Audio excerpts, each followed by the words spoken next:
రాష్ట్ర వ్యాప్తంగా సాధారణ ఉష్ణోగ్రతలు గణనీయంగా పడిపోవడంతో రాష్ట్ర వ్యాప్తంగా సింగిల్ డిజిట్ ఉష్ణోగ్రతలు నమోదయ్యాయి. దీంతో పలు జిల్లాలకు వాతావరణ శాఖ ఆరెంజ్ అలర్ట్ జారీ చేసింది.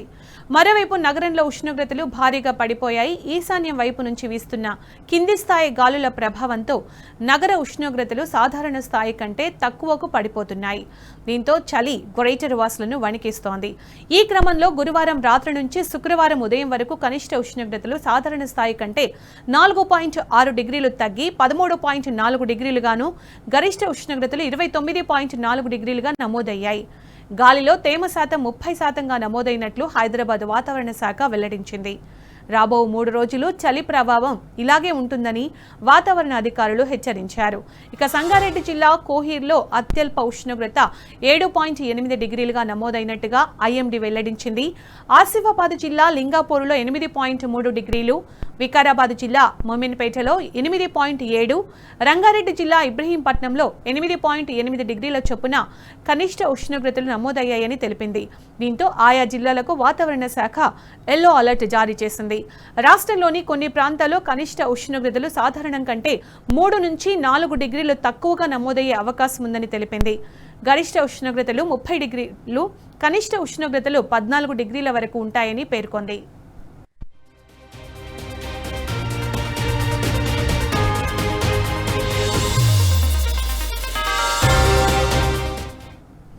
మరోవైపు మోంతా తుఫాను బీభత్సాన్ని మరవక ముందే వాతావరణ కేంద్రం మరో హెచ్చరిక జారీ చేసింది. ఆగ్నేయ బంగాళాఖాతం, అండమాన్ సముద్ర తీర ప్రాంతాల్లో ఈ నెల 19 లేదా 20న మరో అల్పపీడనం ఏర్పడే అవకాశాలున్నాయని తెలిపింది. పశ్చిమ వాయువ్య దిశగా కదులుతూ మరింత బలపడే అవకాశం ఉందని అంచనా వేసింది. ఈ అల్పపీడనం వాయుగుండం ప్రభావంతో తెలంగాణ, ఏపీతో పాటు తమిళనాడు, ఒడిశాలో భారీ వర్షాలు కురుస్తాయని వెల్లడించింది.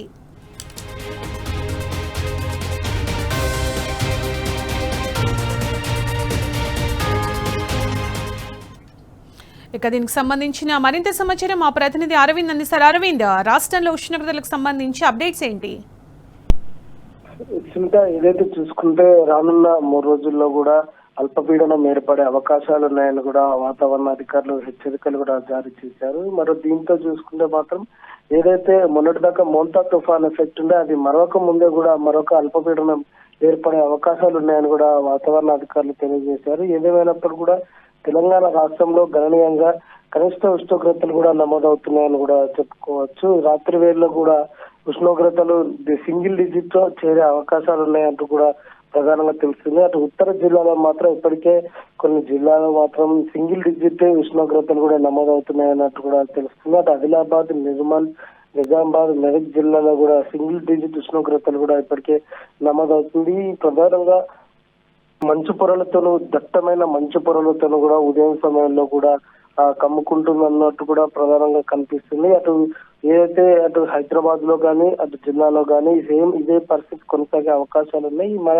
ప్రధానంగా సెంట్రల్ జోన్ ఉన్న హైదరాబాద్ చూసుకున్న మాత్రం 13 నుండి 15 డిగ్రీస్ మధ్య కూడా నమోదవుతుంది ఉష్ణోగ్రతలు అన్నట్టు కూడా చెప్పుకోవచ్చు. రోజు రోజుకి ఇది కనిష్టంగా నమోదవుతుంది. అంటే సింగిల్ డిజిట్ లో కూడా నమోదవుతున్నట్టు కూడా విధానంగా మనం చూసుకోవచ్చు. చలికాలం ముందుగానే ప్రారంభమైంది అనుకోవచ్చు కూడా ఇప్పటికే అధికారులు కూడా తెలిపారు. ఏదైనా చలికాలం మాత్రం అంటే నవంబర్, డిసెంబర్ లో ఉండాల్సిన చలి అది అక్టోబర్ లోనే రావడం కూడా ఇది చాలా గమనార్హం అన్నట్టు కూడా అధికారులు కూడా తెలియజేశారు. ఉత్తర భారతదేశం నుంచి వీస్తున్న చల్లని ఈశాన్య గాలులు రాష్ట్రం పైన కూడా ప్రభావం ఎక్కువగా ఉంటుందని కూడా ఇప్పటికే అధికారులు తెలియజేశారు. అటు రైతులు కానీ, వృద్ధులు కానీ, చిన్నపిల్లలు కానీ జాగ్రత్తలు తీసుకోవాలని కూడా వైద్యులు ఇప్పటికే సూచనలు కూడా జారీ చేశారు. ఎందుకంటే ఎముకలు కొరికే చలి అనే విధంగా కూడా ఇది రానున్న రోజుల్లో కూడా ఉండే అవకాశాలు ఉన్నాయి. ఉదయం పూట పాఠశాలకు వెళ్లే విద్యార్థులకు కూడా ఇబ్బంది ఉంటుంది. అటు జాబ్స్ కి వెళ్లే వారికి కూడా ఇబ్బంది ఉంటుంది కాబట్టి ఆరోగ్య సమస్యలు కూడా తలెత్తే అవకాశాలు ఉన్నాయి కాబట్టి వాళ్ళు కూడా తగిన జాగ్రత్తలు కూడా తీసుకోవాలి. అటు రైతులకు కూడా వాళ్ళ కార్యకలాపాల్లో కూడా ఉదయం సమయంలో మోటార్లు వేయడంగానే అలాంటి పరిస్థితులు ఎదురవుతాయి కాబట్టి ఆ చలిని ఇంకా రానున్న తీవ్రత ఎక్కువగా ఉంటుంది కాబట్టి దానికి కూడా తగిన జాగ్రత్తలు కూడా తీసుకోవాలని కూడా వ్యవసాయానికి సంబంధించిన అధికారులు కూడా హెచ్చరికలు కూడా జారీ చేశారు. రాత్రి వేళలో కూడా మరింత సింగిల్ డిజిట్ ఉష్ణోగ్రతలు కూడా నమోదయ్యే అవకాశాలు ఉన్నాయంటూ కూడా ఇప్పటికే హెచ్చరికలు కూడా జారీ చేశారు. మెట్రోపాలిటన్ సిటీలో చూసుకున్న మాత్రం రాత్రి పూట జనాలు బయటికి రావడానికి జనుకుతున్నారు.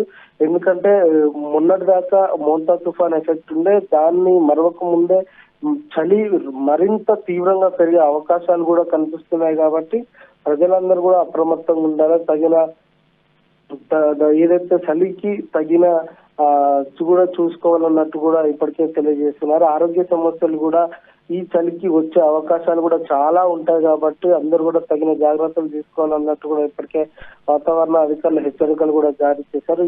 రానున్న రోజుల్లో కూడా మరొక అల్పపీడనం ఏర్పడే అవకాశాలు ఉన్నాయంటూ కూడా ఇప్పటికే వాతావరణ అధికారులు హెచ్చరికలు జారీ చేశారు.